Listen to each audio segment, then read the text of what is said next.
चढ़ती कला time TV देख रहे सारे दर्शकों सत श्री अकाल। मैं प्रविंदरवीर सिंह पंदेर सवेर दी वड्डियां खबरां लैके तुहाडे विचकार हाज़र हां।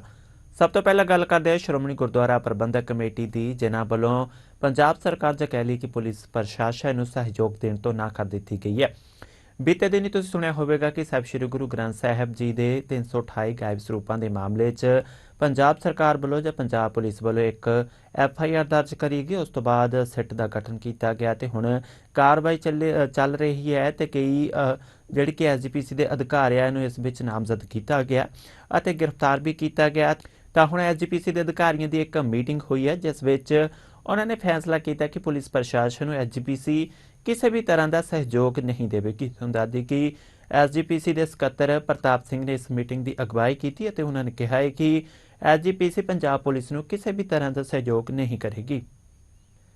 गल करदे हिमाचल प्रदेश की। हिमाचल प्रदेश के मुख मंत्री सुखविंदर सिंह सुक्खू वालों एक BBMB उत्ते एक जिहड़ा कि नवां टैक्स सैस लाया गया। तो तुहानूं दस दी कि इस नाल पंजाब ते लगभग 500 करोड़ रुपए का वित्ती बोझ पैण का अनुमान लगाया जा रहा है। जिहड़ा कि वित्ती बोझ 500 करोड़ का BBMB ते पएगा, अगे जाके उही पंजाब सिर पएगा। तो इस संबंधी पंजाब के कैबिनेट मंत्री बरिंदर गोयल ने एक प्रैस कॉन्फ्रेंस की ते जिस विच उन्होंने इस सब का विरोध किया। उन्होंने कहा है कि यह जो टैक्स लगाया जा रहा है एक तुगलकी फरमान है अते पंजाब ते वित्ती बोझ वधाउण दी कोशिश की जा रही है।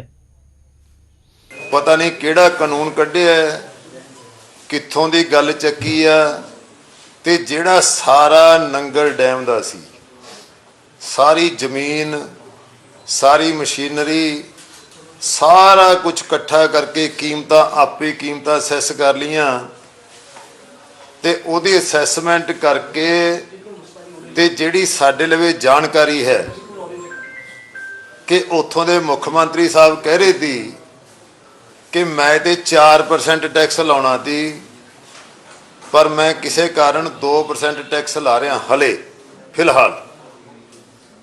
ते जिहड़ा बना के इन्हां ने 500 करोड़ रुपये का BBMB नूं कहता कि ये साडा जिहड़ा टैक्स है बंद।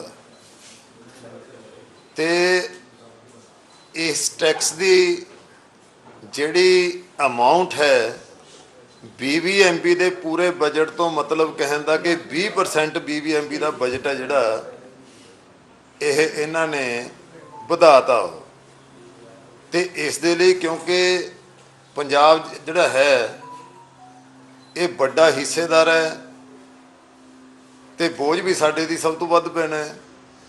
सो BBMB नूं असीं लिखिआ कि यह बिल्कुल गैर कानूनी है, ये कोई इन्हां दा अधिकार नहीं है लाउण दा। सो हुण BBMB ने अगे परस्यू भी करना है ते असीं इहदे लई कोर्ट दे विच भी जावांगे। हर तरह का जो है असीं रिमेडी है वो अवेल करांगे।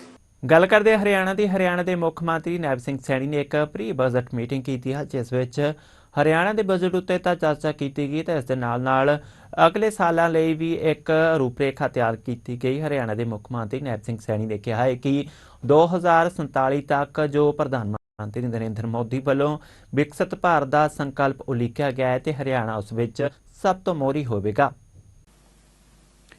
आज इस विजन डॉक्यूमेंट 2047 का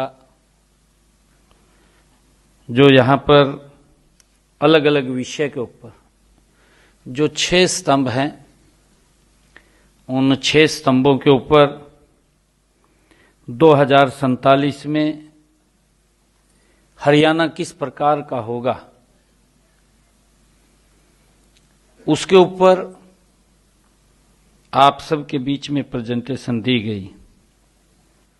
कि परिकल्पना क्या है, हम किस प्रकार का हरियाणा 2047 में वो देखना चाहते हैं। देश के यशस्वी प्रधानमंत्री आदरणीय मोदी जी का जो विजन है और उन्होंने एक संकल्प लिया है 2047 में विकसित भारत, और उस विकसित भारत में आदरणीय प्रधानमंत्री जी इस बात की भी चर्चा समय समय के ऊपर करते हैं कि हरियाणा उस विकसित भारत का ग्रोथ इंजन होगा। पिछले 11 वर्षों में किस गति से परिवर्तन आया है, चाहे हमारा हरियाणा हो चाहे देश हो, गति से बढ़ रहा है। परंतु हमें 2047 तक इसकी गति को और तेज करना है। जब इस गति को और तेज करेंगे तब हम जाकर के उस टारगेट के ऊपर पहुंचेंगे जो आदरणीय प्रधानमंत्री जी ने हमें दिया है 2047। ਗੱਲ ਕਰਦੇ ਪੰਜਾਬ ਦੇ ਸਾਬਕਾ ਮੁੱਖ ਮੰਤਰੀ ਅਤੇ ਮੌਜੂਦਾ ਸਾਂਸਦ ਚਰਨਜੀਤ ਸਿੰਘ ਚੰਨੀ ਦੀ, ਜੋ ਕਿ ਚੇਨਈ ਪਹੁੰਚੇ ਨੇ ਅਤੇ ਚੇਨਈ ਵਿਖੇ ਉਹਨਾਂ ਨੇ ਤਿਰੂਪਤੀ ਬਾਲਾਜੀ ਮੰਦਿਰ ਵਿਖੇ ਮੱਥਾ ਟੇਕਿਆ। ਇਸ ਦੌਰਾਨ ਉਹਨਾਂ ਦੀ ਧਰਮ ਪਤਨੀ ਵੀ ਨਾਲ ਮੌਜੂਦ ਸਨ। ਇਸ ਦੌਰਾਨ ਉਹਨਾਂ ਨੇ ਜਿੱਥੇ ਪ੍ਰਮਾਤਮਾ ਦਾ ਸ਼ੁਕਰਾਨਾ ਕੀਤਾ, ਉੱਥੇ ਹੀ ਸਰਬੱਤ ਦੇ ਭਲੇ ਦੀ ਅਰਦਾਸ ਵੀ ਕੀਤੀ। ਗੱਲ ਕਰਦੇ ਦਿੱਲੀ ਦਾ ਪ੍ਰਦੂਸ਼ਣ ਲਗਾਤਾਰ ਵਧਦਾ ਜਾ ਰਿਹਾ। ਹੁਣ ਭਾਵੇਂ ਕਿਸਾਨਾਂ ਵੱਲੋਂ ਪਰਾਲੀ ਨੂੰ ਅੱਗ ਨਹੀਂ ਲਗਾਈ ਜਾ ਰਹੀ, ਪਰ ਦਿੱਲੀ ਦਾ ਪ੍ਰਦੂਸ਼ਣ ਫਿਰ ਵੀ ਵਧਦਾ ਜਾ ਰਿਹਾ ਹੈ, ਜਿਸ ਦੇ ਕਿ ਕਈ ਕਾਰਨ ਮੰਨੇ ਜਾ ਰਹੇ ਨੇ। ਇੱਕ ਕਾਰਨ ਵਾਹਨਾਂ ਚੋਂ ਨਿਕਲਣ ਵਾਲਾ ਧੂੰਆਂ ਵੀ ਹੈ, ਜਿਸ ਕਾਰਨ ਵੱਡੇ ਪੱਧਰ ਉੱਤੇ ਪ੍ਰਦੂਸ਼ਣ ਹੁੰਦਾ ਹੈ। ਤਾਂ ਇਸ ਸੰਬੰਧੀ ਦਿੱਲੀ ਦੇ ਵਾਤਾਵਰਣ ਮੰਤਰੀ ਮਨਜਿੰਦਰ ਸਿੰਘ ਸਿਰਸਾ ਦਾ ਇੱਕ ਬਿਆਨ ਸਾਹਮਣੇ ਆਇਆ। ਉਹਨਾਂ ਨੇ ਕਿਹਾ ਕਿ ਹਵਾ ਪ੍ਰਦੂਸ਼ਣ ਵਾਹਨਾਂ ਦੇ ਜਾਮ ਕਾਰਨ ਵੀ ਵੱਧਦਾ ਹੈ, ਕਿਉਂਕਿ ਅਕਸਰ ਹੀ ਟੋਲ ਪਲਾਜ਼ਿਆਂ ਉੱਤੇ ਲੰਬੇ ਜਾਮ ਲੱਗਦੇ ਨੇ, ਜਿਸ ਕਾਰਨ ਹਵਾ ਪ੍ਰਦੂਸ਼ਣ ਵਿੱਚ ਵਾਧਾ ਹੋ ਰਿਹਾ ਹੈ। जरूरी होना चाहिए। एमसीडी टोल्स पे भी बहुत जाम लगता है, वो भी एक विषय है। RIFD से उसका भी कुछ रास्ता निकलना चाहिए।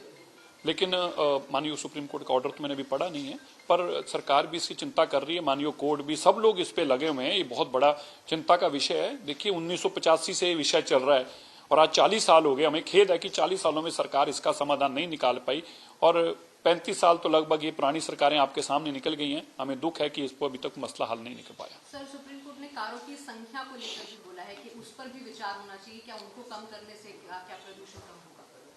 नहीं, पोल्यूशन के कई मापदंड हैं, जैसे अभी कोर्ट ने भी कहा कि क्या क्या मापदंड हैं, किस किस कारण से पोल्यूशन है, तो वो सारे हैं।